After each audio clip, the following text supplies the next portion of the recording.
Hello and welcome to China Dispatches, a European Chamber podcast that shares underground insights from European business leaders and experts on doing business in China. I'm your host, Gao Rui. The European Chamber published its annual Business Confidence Survey in early May. One section of the survey is on carbon neutrality. It is a key policy priority for the Chinese government, which targets peaking carbon emissions before 2030 and achieving carbon neutrality by 2060. It is also the key goal of European businesses in China, who not only need to live up to their global corporate sustainability pledges, but also comply with strict EU regulations. In today's episode, we will look at some of the survey's findings on carbon neutrality. I'm going to be joined by Christoph Schrempp, Chair of the European Chamber's Tianjin Chapter, and Xu Zhonghua, Chair of Carbon Market Working Group. We will discuss companies' decarbonisation progress, strategies, challenges, and areas of cooperation with China. According to the European Chamber's Business Confidence Survey 2024, 73% are seeking to decarbonize their China operations. 7% of respondents have already or nearly achieved carbon neutrality. 54% of respondents are actively taking measures to become carbon neutral. And an additional 12% are currently planning to take measures. It is therefore a significant concern that, due to a number of barriers to decarbonization encountered in China, timelines for achieving carbon neutrality are now having to be adjusted, with target dates being postponed. The proportion of respondents aiming to decarbonize by 2030 dropped 5 percentage points year-on-year, while the proportion of those targeting decarbonizing by 2040 or 2050 increased. Decarbonizing energy sources is one of the main ways that 82% European companies are aiming to decarbonize. However, the top challenge, according to the survey, is limited access to renewables in the energy mix. What's the general picture of accessing to renewable energy in China? Are there big differences between industries and regions? How about we start from Zhonghua? Yes, I would say when we talk about renewable energy, many companies recognize it as a key tool to make a decarbonization of their business. But we need to be clear, renewable energy today still have some shortcomings. It's unbalanced between location. And also we need to carefully look at the balance between energy security and the renewable. So if we look back 2 or 3 years ago, there are big shortage of power supply. So today, renewable energy, especially in East China, is still not enough to supply the major manufacturing activity, which I would say most of European companies, their manufacturing activity are located. So if we look at some difference among the industry, we could see huge difference. I think for some manufacturing, especially for petrochemical, chemical, maybe air separation as well, they consume quite a lot of power. So they need a lot of supply for renewable. And in East China today, we still have short of renewable supply. So that's, I would say, the big challenge. Christoph, what's the situation in Tianjin in terms of renewable energy supply? Let me first maybe add some more words to what was said before on China. And I fully agree to say that there are differences between the regions as the availability varies from the different regions. Sichuan, for example, the province of Sichuan has a lot of hydrogen power, also green power. But it's still a difficulty for China, for example, to transfer energy across the country. So it's quite locally, and depending on the local availability of green energy, you may have access. In Tianjin, that's the transition for the Tianjin question. Tianjin, actually, we are in a lucky situation as we have trading platform for green energy. And also Tianjin increased in the recent years the volume of green energy, the energy mix from 14% before to 18% right now in 2021, or even up to 25% by end of 2025. So we can see there a continuous increase of availability of green energy. As we have mainly members here that are not that high energy users, the volume of green energy on the market and on the trading platform is sufficient to cover their needs. But again, it's a local situation we're having here, and we've been very lucky to have that trading platform in Tianjin, where we supported by promoting that platform, bringing experts together and helping them also to get the right certificates. At the end of the day, that platform can successfully sell green energy, for example, also to our member companies. And I think the topic of the certificates, we made a major contribution by really guiding the platform. What are the certificates needed so that at the end of the day, the energy purchased via that platform can be accounted in the CO2 balance. I heard that one member's factory in Tianjin already switched to 100% green electricity consumption with the help of the Chamber's Tianjin chapter. Could you share their story and what was the key to their success? Yes, indeed. We have several companies. On the top of my mind, there are minimum 5, 6 well-known companies that have managed to get green energy, 100% green energy for their usage. The key for their success was, first of all, the platform we have here in Tianjin. And also the promotion the chamber made continuously with setting up meetings with the platform, but also with our carbon neutrality conference and summit. That gives that awareness green energy is available and accessible here in Tianjin. And then we also, as a chamber, acted as a bridge to bring together the platform with the companies to let them exchange on their needs so that they can find to each other. So actually we were playing here the role as a chamber to build the bridge between the platform in Tianjin and our member companies so they could really match and find the right solutions that fit the individual situations of these companies. Although the situation seems to be improving in Tianjin, do you have any concerns about long-term access to renewable energy? Indeed, we do have some concerns since we are quite well aware that these contracts are mainly very short-term contracts, 2, 3, 4 years in the maximum. And on the other hand, as I earlier mentioned already, the increase of renewable energy is also to a certain extent limited in the growth. 25% by end of 2025 may not mean too much, especially if you later on then compete with big state-owned companies. And what we see here also, the trading platform is in favor of to treat for sure huge energy users in a better way than small energy users. Our concern is that on the midterm, we are going to fall short compared to big state-owned companies who by far more use energy than we and our member companies are using. And that would mean that potentially the limited amount of available green energy will no longer be accessible to our member companies. That's the biggest concern for us in the next 2 to 3 years, where we have to see how the platform behaves and are our member companies still protected to get that overseeable amount of green energy from the platform, or will they lose, let's say, the battle on green energy compared to bigger users of green energy? Another widely recognized strategy for decarbonizing is decreasing energy demand, meaning investing in energy efficiency technologies, which is a strategy employed by 64% of survey respondents. However, the lack of advanced decarbonization technologies is reported as a challenge by 47%. Could you give some examples of what companies are doing to increase energy efficiency? Oh, yes. First, I would say the improvement of energy efficiency is not only depending on technology and also depending on behavior and public awareness. Maybe today in China, I would say public awareness, behavior probably is more important.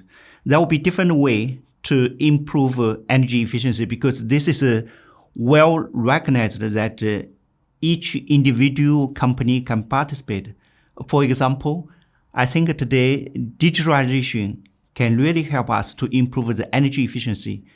Smart energy management system will help us to make a good expectation on the energy demand. And if we could introduce some new process, new material, we can improve energy efficiency, particularly in some chemical plant. So there will be different way to improve energy efficiency. And I fully agree, energy efficiency will be a good way that all people, all different company, we can well improve it. Christoph, do you have anything to add? The awareness about in our member companies is quite high on the usage of energy. So when they're going to invest, for sure, they consider, for example, on energy efficiency. If they're going to, for example, increase their factory size or whatever, they look right from the front that they're, for example, going to meet higher standards on energy efficiency for their building. Yeah? For example, have a LEED silver or gold certification for new projects, for new buildings, is something we observe with many member companies when they're going to expand. And that's also then helping really to reduce the energy use and to be more energy efficient, especially if it comes, for example, for new buildings and new factory sites. Are there policies or financial incentives for companies in China to help companies increase their energy efficiency? At the government level, there are already quite a lot of policy or financial incentive to encourage a company to do so. Just to give example, if we can improve energy efficiency, we have less carbon emission, which will be closely linked to green finance. So when companies, they do business, they are negotiating with bank or other financial organization, they could get better condition to make loan. So this is a big incentive. And I would say green finance is a big trend and many companies will take care of it.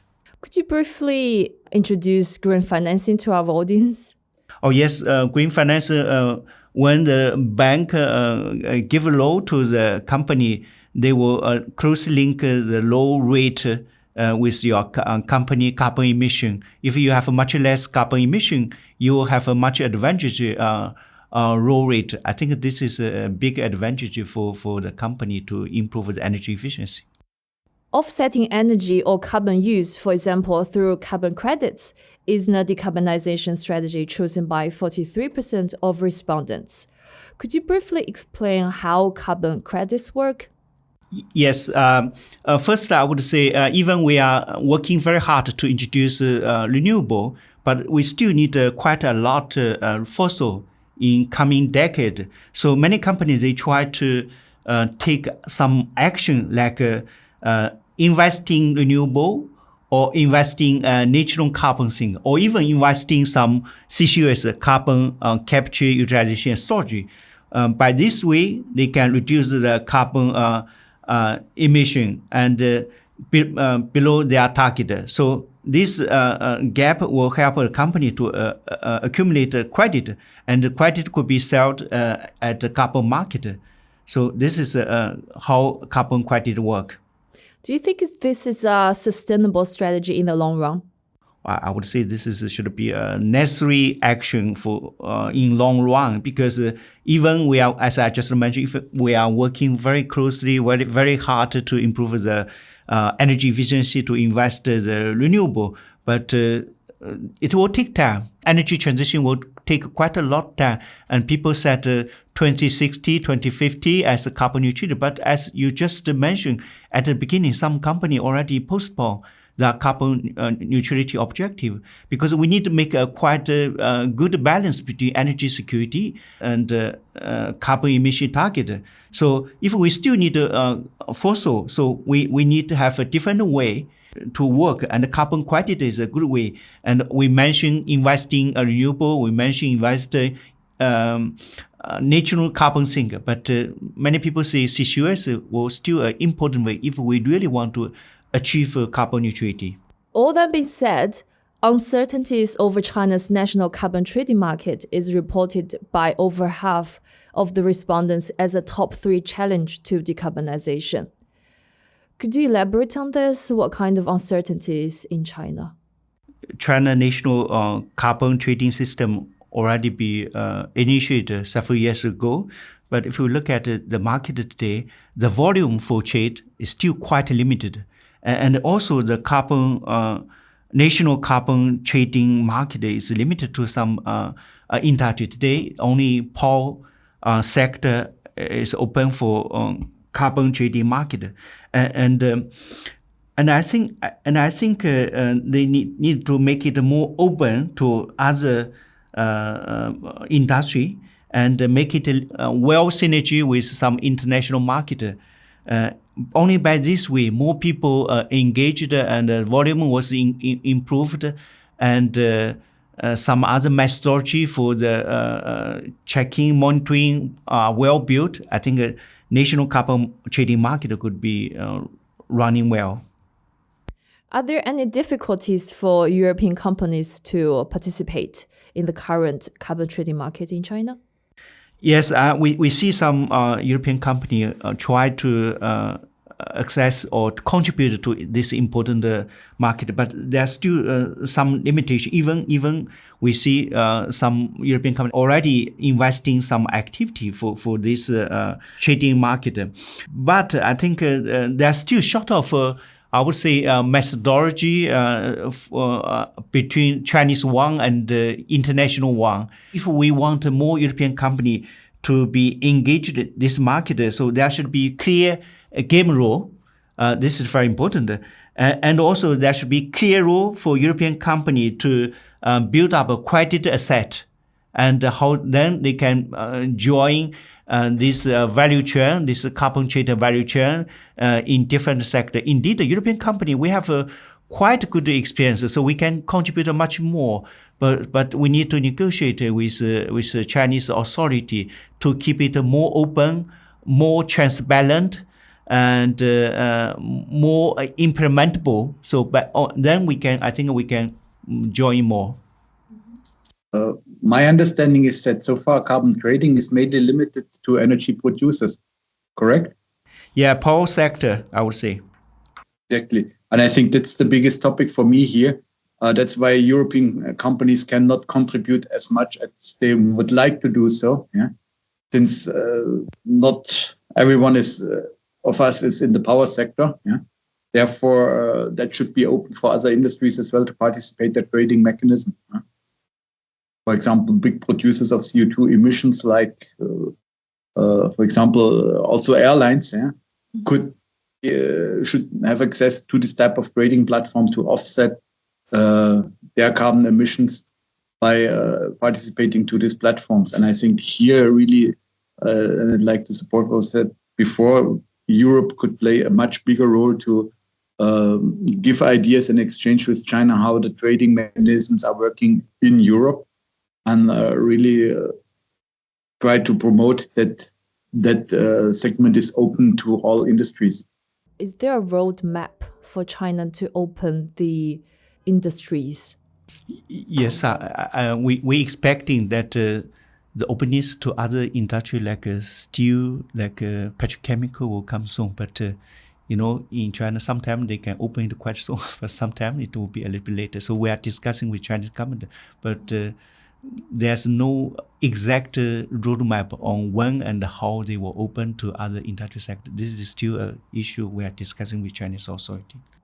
As mentioned before, limited access to renewables is the top challenge, preventing companies from achieving decarbonization goals in China.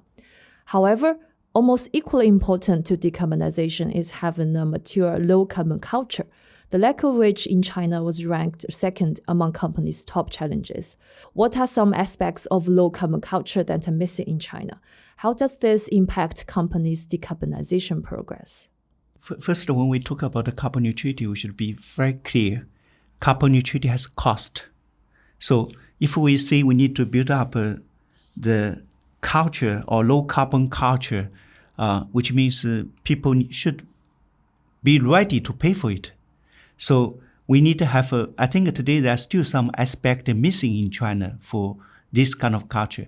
Public awareness and personal behavior, more investing on the green technology. And people should believe that green technology not only representing high quality product, but could also representing low cost or good solution. So we need to accumulate a market for low carbon product and the solution. So we need motivated people, company, to join this program or this game. And only by this way, I think a low carbon culture could be well established. And by the way, the company is run by the personal. If a personal have a poor awareness, poor behavior, this will of course impact the company decarbonization progress. So I think low carbon culture is really very much important in China to achieve the carbon neutrality objective. From my view, what I could observe and what I observed in the early days was really the lack on many official sites and institutions to understand why we are looking forward to have a reduction of carbon emissions and why it's so important for European companies. And that's definitely coming from the lack of understanding there on the urgency the European companies face. And therefore, in many cases, when, for example, companies requested to install solar panels, the difficulties they face, in my view, are linked to the fact that not everywhere the mindset was already there, why low carbon culture is needed, why we need to basically avoid as much as possible to use to emit too much CO2. That changed partially over time, but it's still many areas where we can see we are not, the thinking is not generally there, how I can avoid emissions, how can I reduce the use of energy, which is still mainly coming from coal and fossil fuels. And that's something we also, as a chamber, can work on in the future to have that high awareness on the importance of these measures and the criticality also for our member companies to be decarbonized by a certain time. Even if it's a little bit delayed, it doesn't mean it will not take place, and it's still 10 years ahead of the famous dual carbon dioxide goals from Chinese government. Considering the challenges, what can European business in China offer to help China achieve its 3060 goals? Out the European company, we are doing quite a lot of activity in different angles to support China to achieve 3060 goal. First, we are just talking about the low carbon culture. When European company here, we employ quite a lot of Chinese staff. So we bring low carbon culture. And also we bring product and solution very much innovative. So this kind of innovative product and solution will help China to progress their industry or business activity. And third, as we know that Europe is a leader for low carbon business. So Europe is a leader for a lot of innovative green policy. So by regular exchange with Chinese authority, Chinese business, we promote the Chinese motivation toward carbon neutrality. And also, I think the openness of a European market to China will help China to further grow or develop their low carbon activity. This will be quite crucial for China to achieve its 3060 goal. So indeed, I think a European company, we already doing quite a lot in China and for China to achieve its 3060 goals. I see it actually exactly the same way. I see that the European companies can act in a certain way as a kind of role model in terms of how to be low carbon emission or almost emission-free carbon CO2 neutral. And that should we also use to exchange them with other companies that they can learn from us. Yeah? And we have the right technologies also available in Europe, and with technologies as well and innovative solutions, we could further on support also China to achieve their 3060 carbon emission goals. What can the Chamber's working groups and chapters do to help members deliver their decarbonization pledges? I think a working group can help our member to deliver decarbonization pledge by different way. First, when individual European company or member company doing business in China, they need to well integrate their global objective, carbon neutrality object, together with the factor, the policy in China. So we can help them to better understand the Chinese policy, the green policy or energy policy, and to set up its roadmap for China for its decarbonization objective. Second, the working group, we are organizing quite a lot activity event, and we try to build up some ecosystem across different industry, and even I think between different working group, and to understand something better, to make some ecosystem across the value chain of individual industry sector. I think this is very much helpful for the member company to find some new opportunity. Last but not least, we are also working, try to have a member company to visit some region in China, which could be some opportunity for business development and to develop a low carbon business. Because when we talk about the carbon neutrality, we need to be clear, carbon neutrality has cost. And if we want to reach the carbon neutrality object, we need to realize to implement more business project. So we can help organize some tool for our member company to some region. For example, last month, we organized the carbon neutrality working group member together with the construction working group to visit Suzhou to see their carbon neutrality objectives, their roadmap. And then the member company can understand how or activity or competence can be well integrated the regional objective and to realize some possible business opportunity. So we can do quite a lot to support our member company to reach their decarbonization pledge. We played already a quite important role in generating some basic awareness, especially in the local chapters, since not maybe every government and provincial government, municipality has the same understanding on the importance of the decarbonization for the European business. With the business confidence survey, the relevant questions, some individual surveys, we raised basically a clear request and need and make the local governments understanding the need of our companies to have this decarbonization strategy in place, to have access to green energy, which was not there. As I still remember one of the first discussions we had in 2021, also with representatives from Tianjin municipality. They were quite surprised why green energy access is so important for our member companies. They were not fully getting the point, since for sure they were mainly following their 30-60 goals and could not understand the urgency maybe some of the companies here already have. So they're an important role. And on top of that, what we, for example, locally advocate in Tianjin very much is many of our member companies take a lot of effort, and you talked before about it, the cost of low carbon emissions of decarbonization, they are there. So members take these efforts. If they then ask, for example, additionally by local regulations to invest, for example, on the reduction of VOCs, that might bring them to a conflict, since for sure the amount to be invested is limited. Yeah, and the focus for European companies is first of all on reducing CO2 emissions. And there we believe quite a lot that these efforts are accepted by the municipal government, and that these companies somehow are not penalized in the way that, okay, you will reduce your CO2 emissions, but you did nothing or not that much on the VOC side. Now we have to somehow take some measures.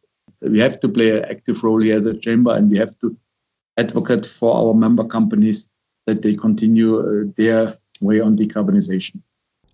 Over half of respondents report that lack of industrial guidance and best practice reference from the government and NGOs is among their top 3 challenges. Hopefully, the European Chamber and its working groups can help mitigate the challenge, and the proportion will decrease in next year's report. That's all for today. Thank you again, Christoph and Zhonghua, for joining us today. If you like our podcast, please subscribe to China Dispatches, recommend to your colleagues and friends, and share on social media. Also, we'd love to hear your feedback. You can find the contact details in the show notes. This is Gao Rui from China Dispatches. Thanks for listening.